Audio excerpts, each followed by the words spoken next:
ఈ రాత్రికాల సమయంలో మరి ఏంటి బుద్ధి లేని వారి జీవితాలు ఎలాగుంటాయి? జ్ఞానం కలిగి దానికి వ్యతిరేకం ఏంటి? బుద్ధి లేని వారు అంటే దాని అర్థం ఏంటి? దానికి వ్యతిరేకం ఎవరు ఏంటి?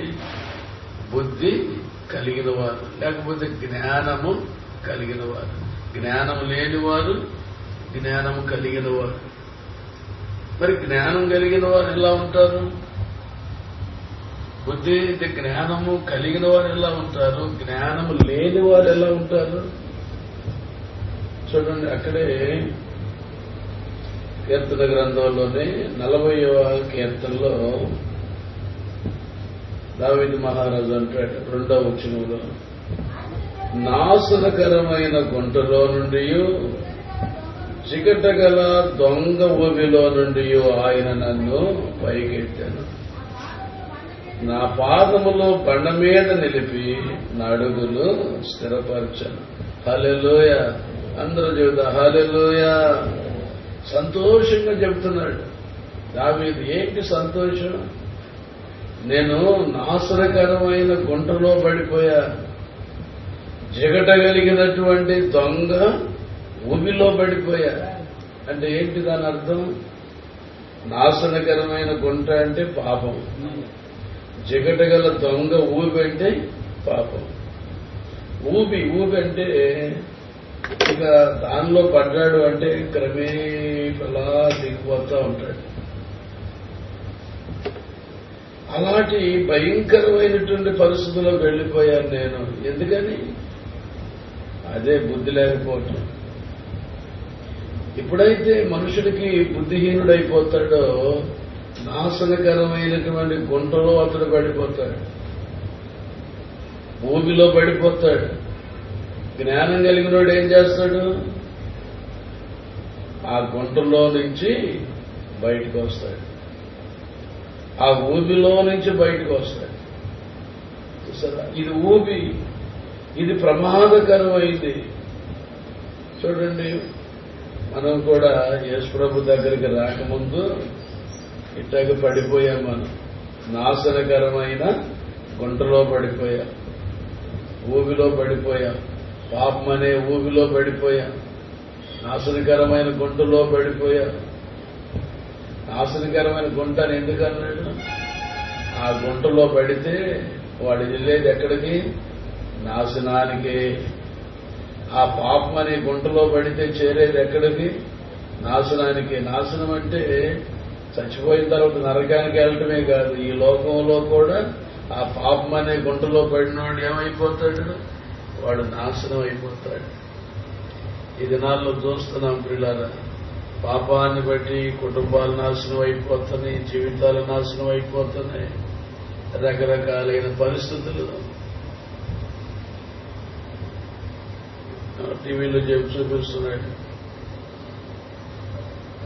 ఇదే యవనస్తులైనటువంటి వారు రకరకాలైనటువంటి పాప పరిస్థితుల్లోకి వెళ్ళి దాని పర్యవసానం ఏంటి? దాని పర్యవసానం ఏంటంటే మనలు చనిపోవటం, చంపబడటం, భయంకరమైన పరిస్థితులు, జీవితాలు నాశనం అయిపోతున్నాయి. కాబట్టి పాపం అనేటువంటిది ఇది నాశనకరమైన గుంట, అది భయంకరమైంది. ఆ నాశనకరమైన గుంటలో ఎవడు పడేది? బుద్ధి లేనోడు పడతాడట. బుద్ధి గలవాడు ఏం చేస్తాడు? అమ్మో, అది నాశనకరమైన గుంట, దానిలోకి నేను వెళ్ళకూడదు అని దూరంగా ఉంటాడు. జ్ఞానం కలిగినోడు దూరంగా ఉంటాడు, పాపానికి దూరంగా ఉంటాడు, ఆ గుంటకు దూరంగా ఉంటాడు.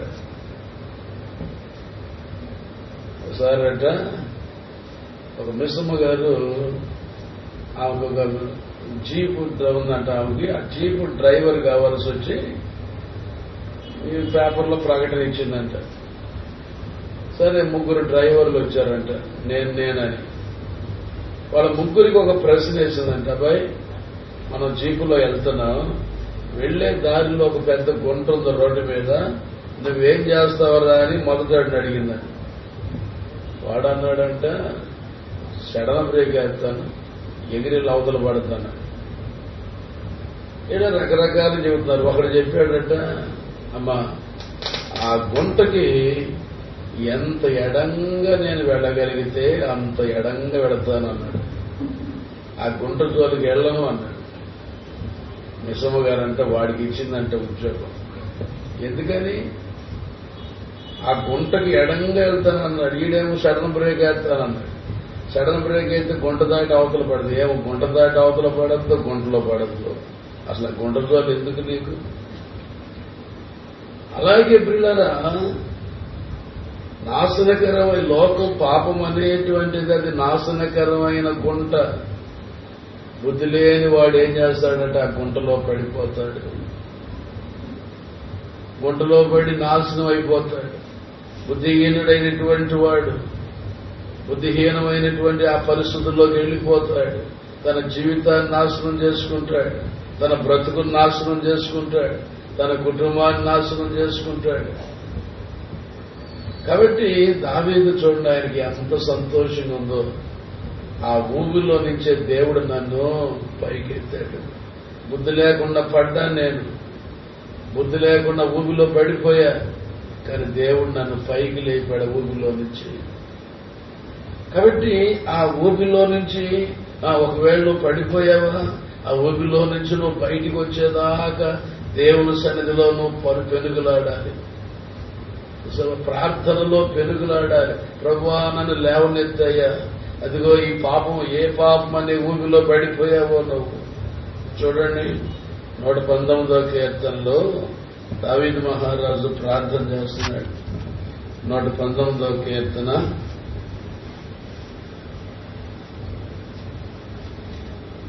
73వ వచనం చదవండి. నీ చేతులు నన్ను నిర్మించి నాకు రూపు ఏర్పరిచాను. నేను నీ ఆజ్ఞలు నేర్చుకున్నట్లు నాకు బుద్ధి దయచేయి. ఏం దయచేయమంటున్నాడు? నీ ఆజ్ఞలు నేను నేర్చుకునేటట్లుగా నాకు బుద్ధి దయచేయ్యా. నాకు బుద్ధి ఉండాలి.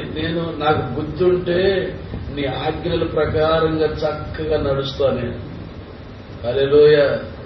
నాకు బుద్ధి ఉంటే నీ ధర్మశాస్త్రాన్ని విడిచిపెట్టను. నేను నీ వాక్య ప్రకారంగా బ్రతుకుతా, నీ ఆజ్ఞల ప్రకారంగా బ్రతుకుతా. కాబట్టి నాకు బుద్ధి దయచేయి. బుద్ధి లేనోడిని అవును యొద్దున్నాను, నాకు బుద్ధి దయచేయి. కాబట్టి దేవుడి సన్నిధిలో మనం ఏం ప్రార్థన చేసుకోవాలి? దేవా నాకు బుద్ధి దయచేయ్యా. బుద్ధి ఉండాలి. బుద్ధి దేవుడే ఇవ్వాలి. ఏమన్నాడు కొలసీ పత్రికలో? బుద్ధి జ్ఞాన సర్వ సంపదలు ఆయన యందే గుప్తమై ఉన్నాయి. దేవుని దగ్గరకు వస్తే దేవుడు మనకి ఏమిస్తాడు? ఎవరి జ్ఞానం ఇస్తాడు, దాంతోపాటు బుద్ధి కూడా ఇస్తాడట. ఆ బుద్ధి, ఆ జ్ఞానం దేవుడు మనకి ఇచ్చినప్పుడు మనం ఏం చేస్తాం? దేవుని వాక్యాన్ని మనం అనుసరిస్తాం. తర్వాత అక్కడే 119లోనే 133వ వచనం కూడా చదవండి. నీ వాక్యమును బట్టి నా అడుగులు స్థిరపరచుము, ఏ పాపమును నన్ను ఏలనీయకము. హల్లెలూయ. ఏమండి, ఏ పాపం? దేవుని బిడ్డ దేవుని ఎరిగిన తర్వాత ప్రియులారా, ఏ పాపం కూడా మనల్ని ఏలకూడదంట. ఏ ఒక్క పాపం కూడా. ఇదొక్కటేనండి నాలో పోవటం లేదు, ఈ అబద్ధాలే పోవటం లేదండి, ఈ దొంగతనమే పోవటం లేదండి, ఈ దొంగ బుద్ధే పోవటం లేదండి, ఇదొక్కటే పోవటంలా. కాబట్టి ఏది కూడా, ఏ పాపం కూడా నన్ను ఏలకూడదు. అంటే ఏంటి దాని అర్థం? నాయన నేను ఏ నాశనకరమైనటువంటి ఏ గుంటలో కూడా నేను పడకూడదు. కాబట్టి ఆ గుంటలో ఇది ఒకసారి పడ్డాడు దావీదు. ఆ గుంటలో నుంచి పైకి వచ్చాడు. ఏమంటున్నాడు? నాశనకరమైన గుంటలో నుండి జగటగల దొంగ ఊపిలో నుండి దేవుడు నన్ను పైకెత్తాడు. తనకు స్తోత్ర రూపమగు క్రొత్త గీతమును దేవుడు నా నోట నుంచాడు కదా. 40వ కీర్తన చదువుకున్నాగా ఉందక్కడ. తనకు స్తోత్ర రూపముకు క్రొత్త గీతమును మన దేవుడు నా నోట నుంచెను. హల్లెలూయ. నాశనకరమైన గుంటలో నుంచి బయటకు వచ్చినప్పుడంటే ఆ క్రొత్త గీతం మన నోటేమిటి వస్తుంది. పాటలు. పాపంలో నుంచి బయటపడినప్పుడు రక్షణ పొందినటువంటి వారికి సంతోషం. ప్రభు నన్ను విడిపించాడు, పాపం నుంచి విడిపించాడు, ఆ ఊపిలో నుంచి నన్ను పైకి లేపాడు కదా. ఒక పాట ఉంటుంది ఇదివరకు పాట. నానోటం కృత పాట నానోటం ఉంచెను నానోటం 222 పాట నానోటం ఉంచెను ఆనందించేదను ఆయనని పాడిద జీవిత కాలమంతా. హల్లెలూయా ఆనందించేదను పాడిద జీవిత కాలమంతా.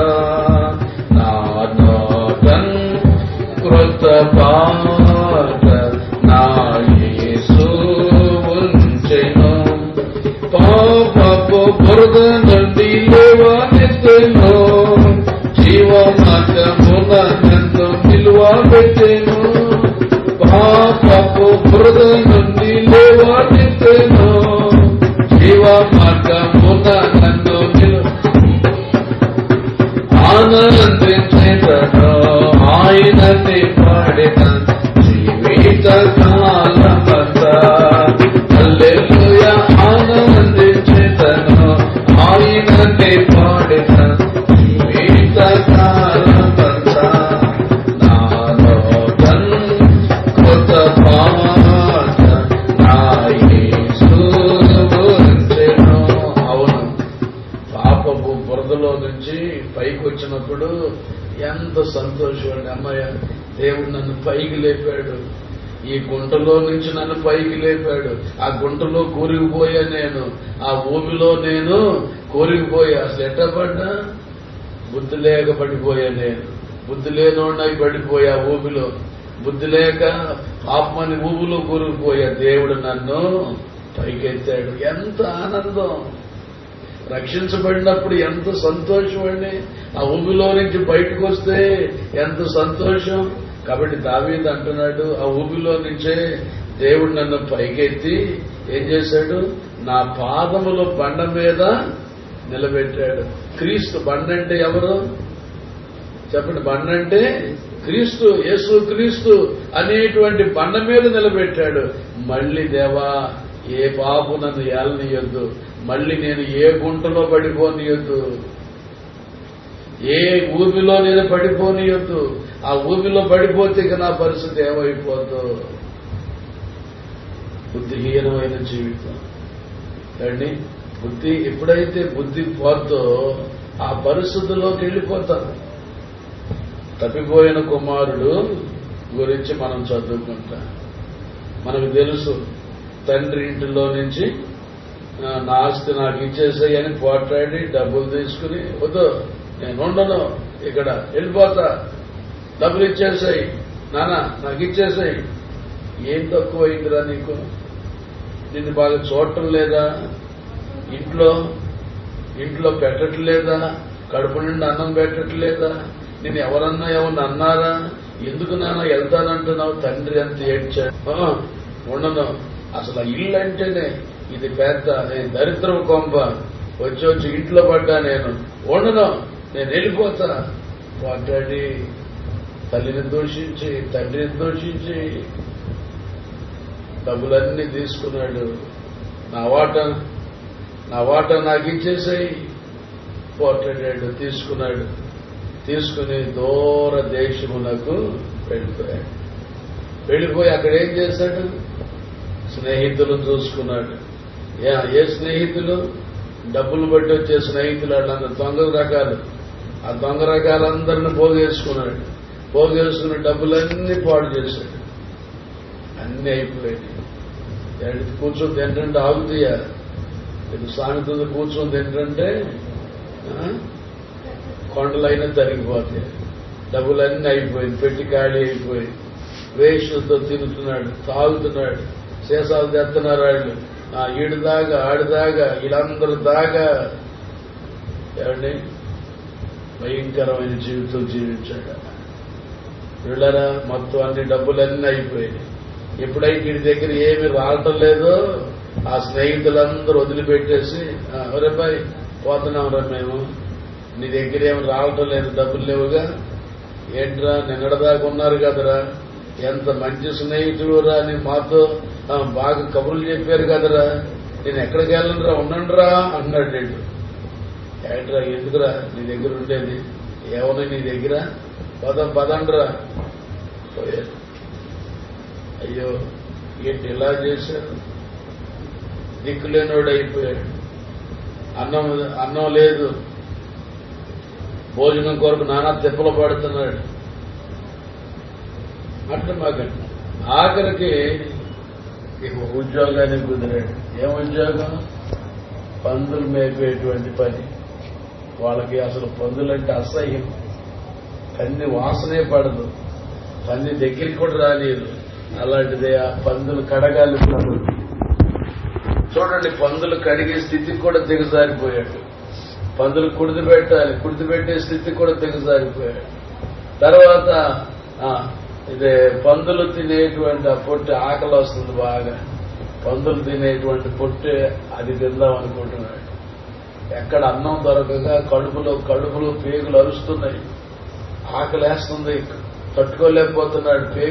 పేగులు మెలిపెట్టేస్తున్నాయి, కడుపులో మంట ఎక్కువైపోయింది, తట్టుకోలేక గుప్పుడైతే పట్టుకున్నాడు ఆ పొట్టు, పందులు తినేటువంటి పొట్టు. కానీ అది కూడా తినేయలేదంట పందులు. అక్కడ ఒక చక్కటి మాట ఉంటుంది, అంతటా అతనికి ఏమొచ్చింది? బుద్ధి వచ్చినప్పుడు.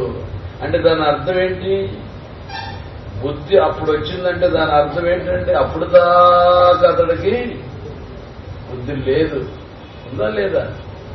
లేకపోబట్టే అది ఆ రకంగా ఇంట్లో నుంచి వెళ్ళిపోయాడు. బుద్ధి లేకపోబట్టే నాన్నతో పోట్లాడాడు. బుద్ధి లేకపోబట్టే డబ్బులన్నీ మూట కట్టుకుని వెళ్ళిపోయాడు. బుద్ధి లేకపోబట్టే డబ్బులన్నీ నాశనం చేసుకున్నాడు. బుద్ధి లేకపోబట్టే వేషలతో తిని తాగాడు. బుద్ధి లేకపోబట్టే ఏమండి ఆ మధ్య దొంగ రకాల స్నేహితులందరినీ పోగేసుకుని వాళ్ళతో జలసాలు చేశాడు. ఇవన్నీ బుద్ధి లేక ఇప్పుడు వచ్చింది బుద్ధి. ఈ బుద్ధి వచ్చేటప్పటికి గ్రహించుకుంటున్నాడు. కాబట్టి ప్రియులారా, బుద్ధి లేకపోతేనే చాలా పొరపాట్లు చేస్తాం మనం. బుద్ధి లేకపోతే చాలా తప్పులు చేస్తాం, పొరపాట్లు పడిపోతాం. అందుకనే దావీదు అంటున్నాడు, బుద్ధి జ్ఞానము లేని గుర్రాల్లాగా మీరు ఉండమాకండి, బుద్ధి జ్ఞానం లేని కంచర గాడిదల్లాగా ఉండమాకండి. అవి పశువులయ్యా, వాడికి బుద్ధి లేదు, వాడికి జ్ఞానం లేదు. నువ్వు మనిషివి, నువ్వు అట్టు ఉండకూడదు. అందులో నువ్వు దేవుని బిడ్డవి, నీవు అట్టు ఉండకూడదు. నీవు బుద్ధి కలిగి ఉండాలి. దేవుడు నీకు బుద్ధి ఇస్తాడు. అయ్యా నాకు బుద్ధి దయచేయి. దావీదు ప్రార్థన చేసుకున్నట్టుగా నువ్వు కూడా అడుక్కోవాలి దేవుడిని. ఏమని? దేవా నాకు బుద్ధి దయచేయి, నీ వాక్య ప్రకారంగా బ్రతికేటువంటి బుద్ధి నాకు దయచేయి, నీతిగా బ్రతికేటువంటి బుద్ధి నాకు దయచేయి, పరిశుద్ధంగా బ్రతికేటువంటి బుద్ధి నాకు దయచేయి ప్రభువా అని అడగాలి దేవుడు. దేవుడు ఆయన బుద్ధి అనుగ్రహిస్తాడు. ఎప్పుడైతే బుద్ధి వచ్చిందో తప్పిపోయిన కుమారుడికి క్రొత్త అతని ఆలోచన ధోరణి మారిపోయింది. ఏంటి? ఈ పందులేంటి, ఈ పందుల దగ్గర నేను ఉంటావేంటి, ఈ పందులతో సహవాసం ఏంటి అంటే ఏంటంటే ఆ పందులు అక్కడ ఉండకూడదు, అవి ఎంత రోత అనేది రోత అతనికి అర్థమైంది. చూడండి, బుద్ధి ఉన్నప్పుడు మనకి ఏది పవిత్రతో ఏది అపవిత్రతో మనకి అర్థమవుతుంది. బుద్ధి ఉన్నప్పుడు ఏది పరిశుద్ధతో ఏది అపరిశుద్ధతో అర్థమవుతుంది. బుద్ధి ఉన్నప్పుడు ఏది మంచో ఏది చెడో మనకు అర్థమవుతుంది. అర్థమవటమే కాదు, మంచిని ప్రేమిస్తాము, చెడుగుని మనము అసహించుకుంటాం. కాబట్టి ఆ తగ్గిపోయిన కుమారుడు బుద్ధి వచ్చేటప్పటికి ఏం చేశాడు? వెంటనే అక్కడి నుంచి లేచాడు. అనుకున్నాడు. యువతలకు వచ్చేశాడు. మరి బుద్ధి రానంతకాలం దాంట్లోనే ఉన్నాడు. మనం కూడా ఆ పాపం ఏంటి, ఇంకా నీకు బుద్ధి రాలేదన్నమాట. ఆ బుద్ధి అనేటువంటిది వచ్చినప్పుడే ఆ పాపంలో నీ ఉండలేవు, యువతలకు వచ్చేస్తారు. ఆ తప్పిపోయిన కుమారుడు వచ్చినట్టుగా నీవు కూడా యువతలకు వచ్చేస్తావు. పాపంలో నుంచి బయటికి వచ్చేస్తావు, అపవిత్రతలో నుంచి బయటికి వచ్చేస్తావు, ఆ ఊబిలో నుంచి బయటికి వచ్చేస్తావు. దేవా, నేను ఊబిలో పడ్డానయ్యా, నన్ను పైకి లేపయ్యా, ఈ ఊబిలోంచి నన్ను లేపి క్రీస్తు అనే బండ మీద నన్ను నిలబెట్టయ్యా అని ప్రాగులాడతావు. బుద్ధి లేనటువంటి జీవితం. సామెతల గ్రంథం చూడండి, సామెతల గ్రంథం 10వ అధ్యాయం మొదటి వచనాన్ని చదువుదాం. జ్ఞానము గల కుమారుడు తండ్రిని సంతోషపరచును, బుద్ధి లేని కుమారుడు తన తల్లికి దుఃఖము పుట్టించు. బుద్ధి లేనివాడు ఏం చేస్తాడంటే తల్లికి దుఃఖం పుట్టిస్తాడు, తండ్రికి దుఃఖం పుట్టిస్తాడు. ఇక్కడ తండ్రి అంటే రెండు అర్థాలు ఉన్నాయి. తండ్రి అంటే పరలోకపు తండ్రి, దేవుడు. కాబట్టి బుద్ధి కలిగినటువంటి వాడు ఏం చేస్తాడు, జ్ఞానం కలిగిన వాడు దేవునికి సంతోషం కలిగిస్తాడు. తర్వాత రెండో అర్థం ఏంటంటే శరీర రీతిగా తల్లిదండ్రులు. ఆ తప్పిపోయిన కుమారుడు ఏం చేశాడు, తండ్రిని దుఃఖపెట్టాడు. బుద్ధి లేక దేవుని వాక్యంలో నువ్వు దీర్ఘాయుష్మంతుడు వగున్నట్లు నీ తల్లిని తండ్రిని సన్మానించు. ఈ దినాల్లో ఏం చేస్తున్నారు, యవనస్తులు తల్లిదండ్రులు మాట వింటున్నారా? వినాలి. తల్లిదండ్రులను గౌరవించాలి, తల్లిదండ్రులు ప్రేమించాలి. తల్లిదండ్రులు వాళ్ళు ఈ దినాల్లో ఎట్టు వచ్చింది, అంత నా ఇష్టం, నా జీవితం నా ఇష్టం. తల్లిదండ్రులు వాళ్ళు ఎప్పుడు కూడా నీకు నీ మంచి గురించి ఆలోచిస్తారు. వాళ్ళు చూసారా, నీకు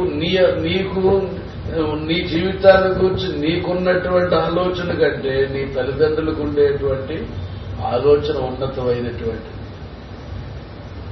నువ్వు ఒక రకంగానే ఆలోచిస్తావు, వాళ్ళు 10 రకాలుగా ఆలోచిస్తారు. కాబట్టి ఇది నాళ్ళు యవనస్తులు ఏంటి, తల్లిదండ్రులు మాట వింటున్నారా? చిన్నపిల్లలు తల్లిదండ్రులు మాట వింటున్నారా? అదే చెబుతున్నాడు.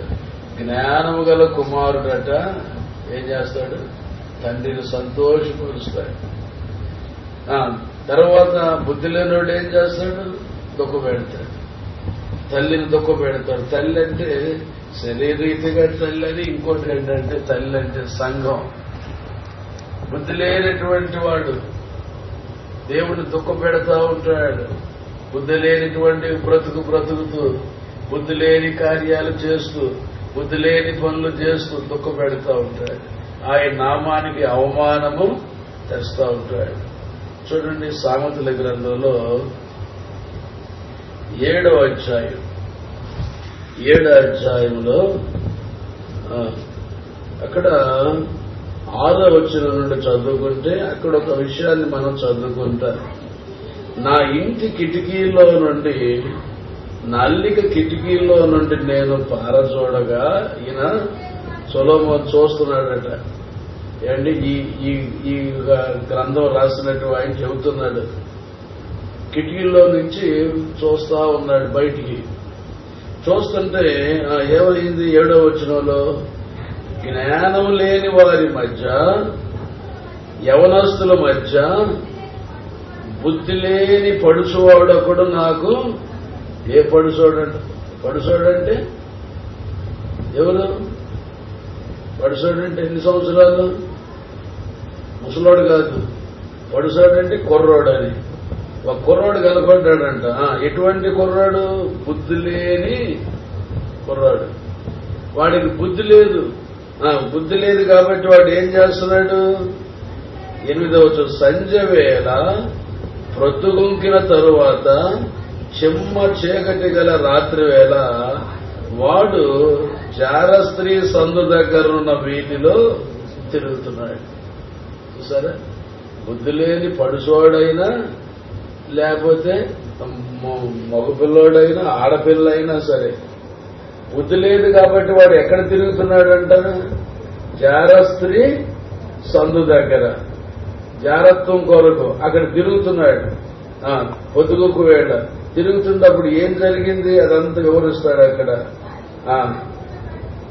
దాని ఇంటి మార్గం నడుస్తున్నాడంట. అక్కడికి ఎందుకు వెళ్ళాడు? బుద్ధి లేదు ఆడికి, అందుకని వెళ్ళాడు. అంతటా వేషం వేసుకొనిన కపటం గల స్త్రీ ఒకతే వారిని ఎదుర్కొనవచ్చును. అది బొబ్బలు పెట్టినది, స్వేచ్ఛగా తిరుగునది, దాని పాదములు దాని ఇంట నిలవవు. ఒకప్పుడు ఇంటి ఎదుటను ఒకప్పుడు సంత వీధులలోనూ అది ఉండును. ప్రతి సందు దగ్గర అది పొంచియుండును. అది వాణ్ణి పట్టుకొని ముద్దు పెట్టుకొనెను, సిగ్గుమాలిన ముఖం పెట్టుకొని ఇట్లనెను. చూసారా ఏం చేసింది? ఈడి బుద్ధి లేనివాడుగా పిచ్చాడు. ఈయన చూడగానే ఏం చేసిందంట?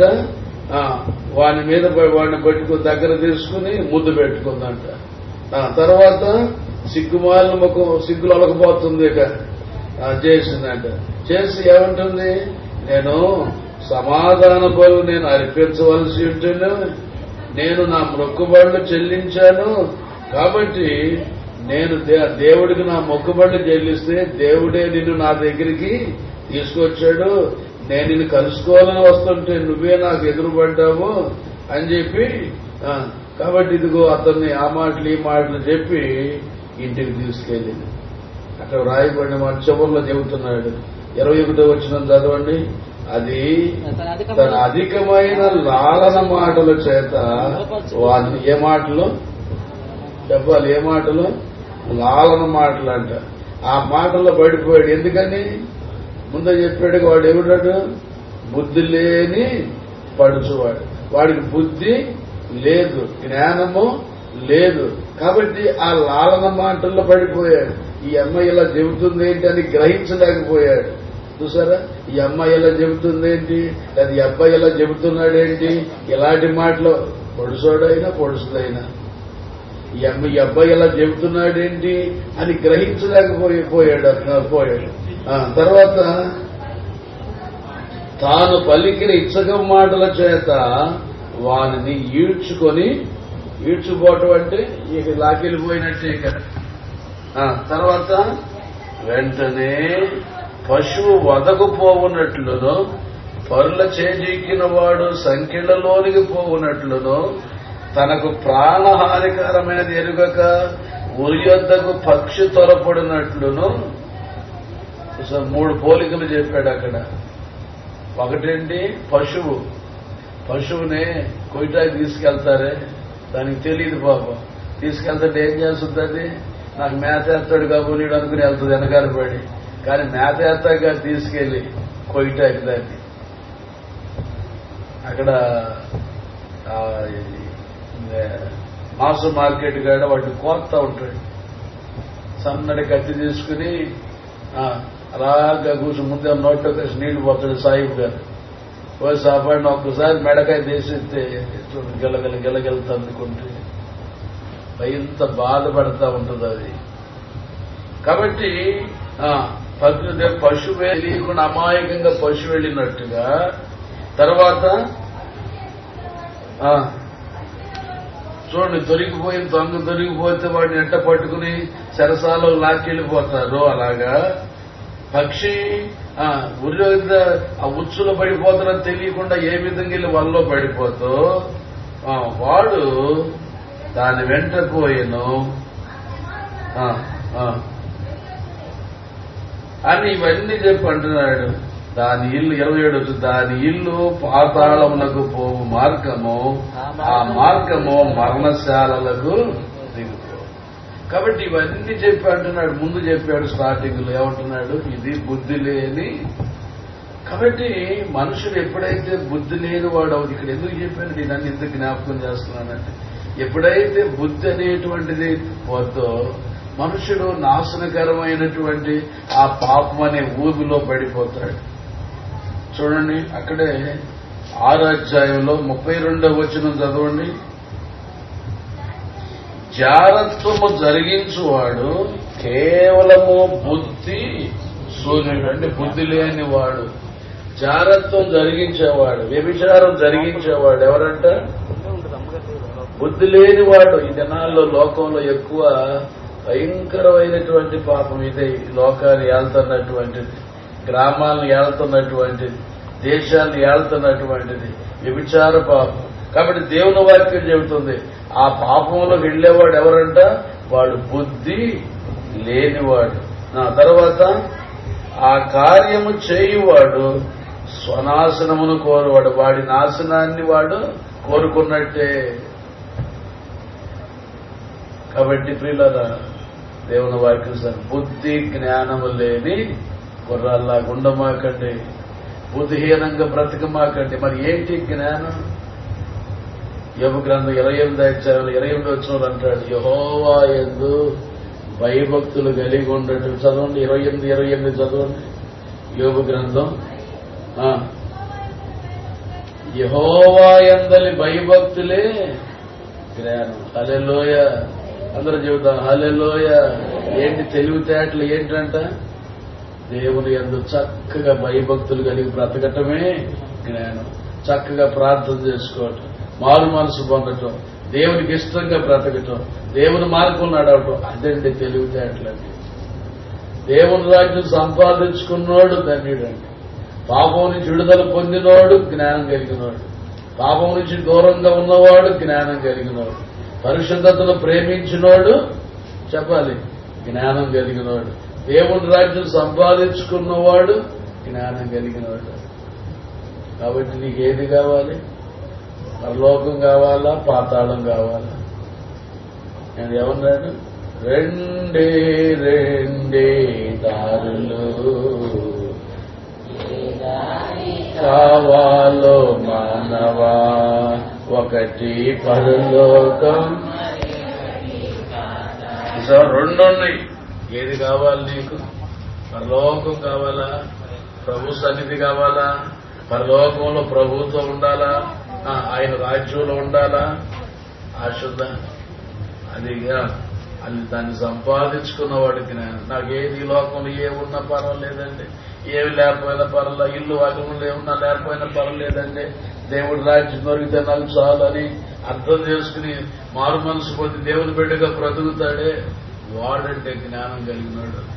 మనుషుల దృష్టిలో వాడు పిచ్చాడుగా కనపడవచ్చు, మనుషుల దృష్టిలో తెలుగు తక్కువడు కనపడవచ్చు. ఇది చాది కాదండి, ఈ అమ్మాయికి పువ్వుండతో రాదండి, ఈ అమ్మాయికి ఏమి కూరడుతో రాదు అన్న పర్వాలా. రక్షణ పొంది దేవుడి రాజ్యం సంపాదించుకుంటే నువ్వు జ్ఞానం కలదాన్ని. వీడు వచ్చి అమ్మాయిడంటే అని మనుషులు అన్నా పర్వాలా. నీవు దేవుని రాజ్యం నువ్వు సంపాదించుకోగలిగితే నువ్వు జ్ఞానం కలవాడు. అంతేకాదు, ఒకవేళ మనుషుల దృష్టిలోనే అబ్బో ఇది ఎంత తెలివిగలవాడండి, ఎంత తెలివిగలదండి ఈ అమ్మాయి, అన్నీ వచ్చండి, వంటలు బాగా చేస్తుందండి, మాటలు బాగా చెప్పుద్దండి, అబ్బో ఎంత జ్ఞానంగా సలహాలు ఇస్తుందండి. ఎంత జ్ఞానం ఉన్నా నీవు రక్షణ పొందకుండా ఆ ఊబిలోనుంటే నువ్వు బుద్ధి లేని వాడివే.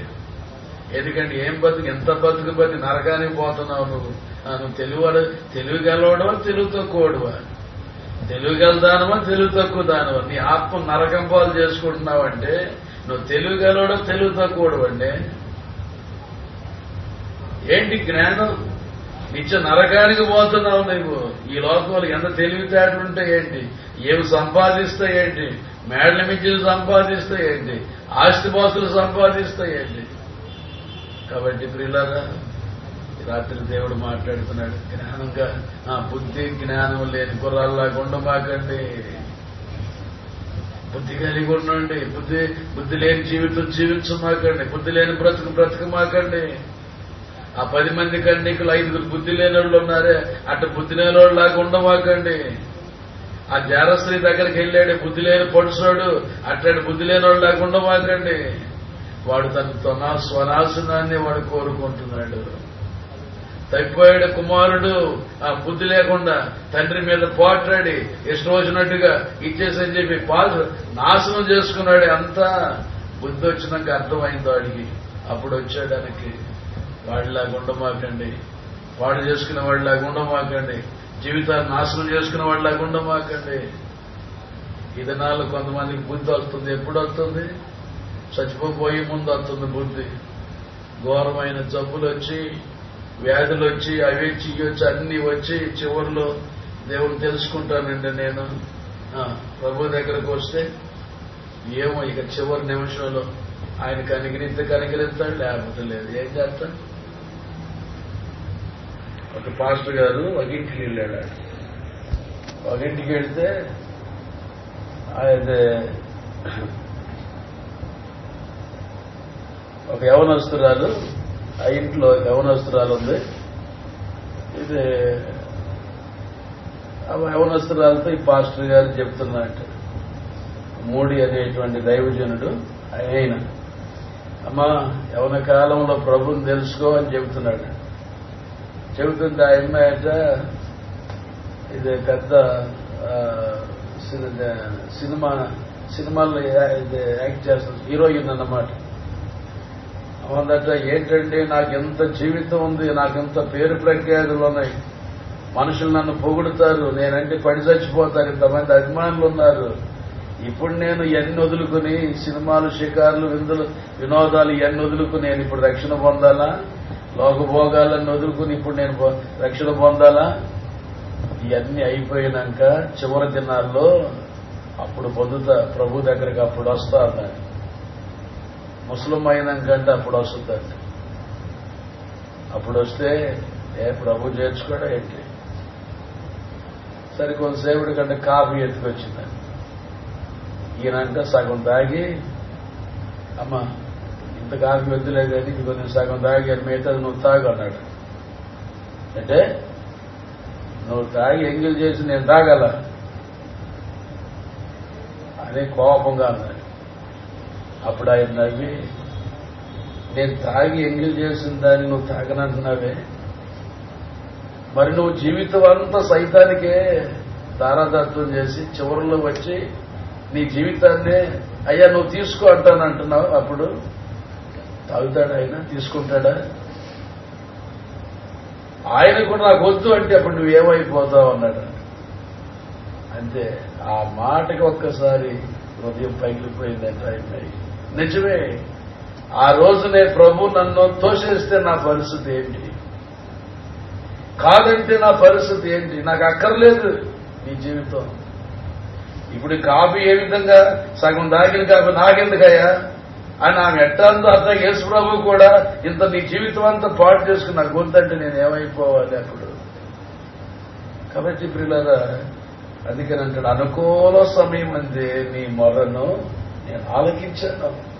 కాబట్టి అనుకూలమైనటువంటి సమయంలోనే దేవుడు దగ్గరగా ఉన్నప్పుడే, అన్ని పరిస్థితులు బాగున్నప్పుడే మనం ప్రభువుని తెలుసుకుని ప్రభువు కొరకు బ్రతకటం అనేటువంటిది అది మనకు ఆశీర్వాదం. కాబట్టి ప్రభునందు ప్రియులారా, బుద్ధి లేనటువంటి జీవితం జీవిస్తున్నామా? బుద్ధి కలిగి బ్రతుకుతున్నామా? ఏంటి బుద్ధి లేకపోతేనే నాశనకరమైనటువంటి ఆ జగట కలిగిన ఊబిలో పడిపోతున్నాం. కాబట్టి ఒకవేళ నీవు కూడా ఊబిలో ఉన్నావేమో, ఆ ఊబిలో సగం కూరుకుపోయావేమో, ప్రభా బుద్ధి లేకుండా ఈ ఊబిలో కూరుకుపోయానయ్యా, నన్ను పైకి లేపయ్యా అని అడుగుతావా ప్రభుని? ప్రార్థన చేసుకోండి. ఎవరు